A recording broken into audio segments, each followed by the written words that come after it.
Hey, what's up, VC? John from JB's Vinyl and Cassettes here.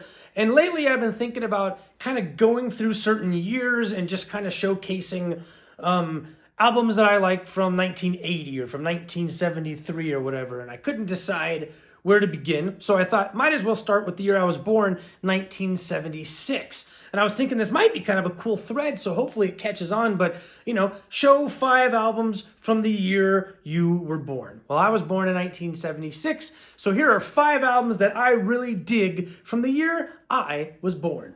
All right, this first one comes from May 19th, 1976, of course, and it is Billy Joel's Turnstiles, ladies and gentlemen. A great album right after he moved back to New York, and you get his love for New York on this record. Album starts with Say Goodbye to Hollywood. My favorite song almost of all time by him is on here, New York State of Mind. Every time I'm in New York, I always put that song on and listen to it in my headphones when I am having some quiet time. I've always thought that that was kind of a snazzy looking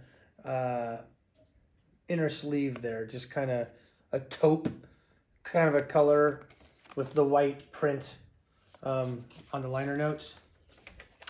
And here we go with our Columbia labeling. All right, folks, there we go. There's our first album from 76. Next. Okay, number 2 is a banger, ladies and gentlemen. And when this one dropped, which is also their 4th album, everybody paid attention. Ladies and gentlemen, we're talking about Rush 2112, which dropped on April 1st, 1976. This is actually, look at these guys. Look at them. It's actually their second best-selling album. Behind Moving Pictures, I believe. So, just a great record. Doesn't have a whole bunch, doesn't have Tom Sawyer on it, things like that. But just some phenomenal songs. The concept, the lyrics on this that Neil wrote are just super duper deep and thought-provoking. So it's just a great album by Rush. And right here on your Mercury label, ladies and gentlemen. All right, next. All right, from September 21st, 1976, we have Small Change, ladies and gentlemen. And guess what? Small Change is Tom Waits' 4th studio album. What do you know about that? So, I actually found this exact copy that I am holding at a thrift bookstore for $2. One of my favorite finds of all time. I love this album.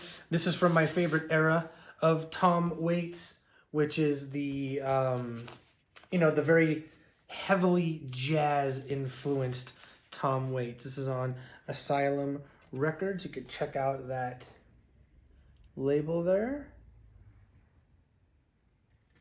And just again, you got Tom Waits. I've spoke about him before. Yes, he's got his raspy voice.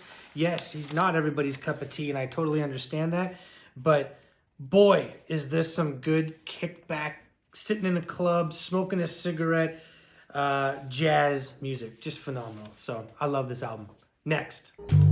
Okay, this 4th one dropped in December of 1976. It hit number 1 in the US. It hit number 8 in the UK. Ladies and gentlemen, Wings Over America, the live album. Okay, it is a triple album.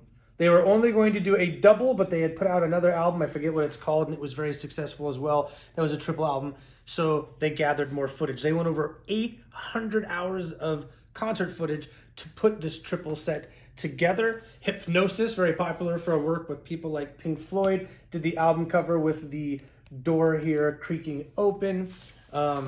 Gatefold, obviously, here with a whole bunch of really, really, really cool photos. And there you go.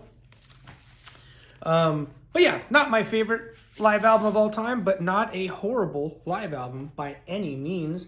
This is Paul McCartney in the 70s. People were still just all over Beatlemania. John was still alive.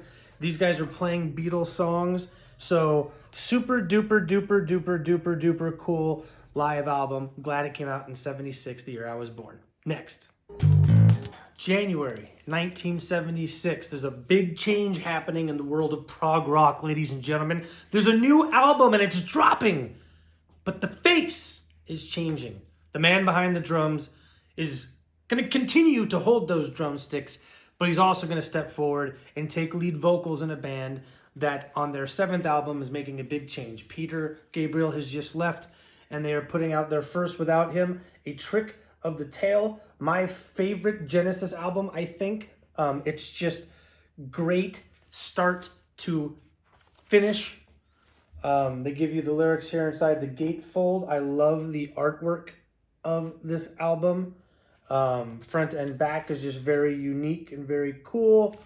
The songs on this are just beautiful, I think. There's some really fun prog rock on here, but there are also some just beautiful tunes on here.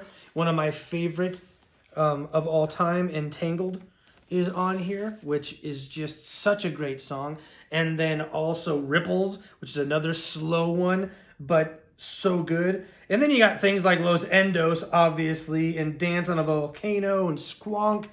This album is a great album, and I am so stoked to be able to say and relate that I was alive when this thing was starting to play on people's turntables and stuff. I was alive to hear all that come alive and come to fruition, and to me, that is awesome. So that was 5 albums from 1976. I'll pick another year and do it soon, but hopefully this can be some sort of a thread. I think it would be fun to see other people be like, all right, cool, I'm willing to admit what year I was born in, and then boom, go ahead and show me 5 of your albums from that. If it doesn't take off, I don't really care, because well, I just don't.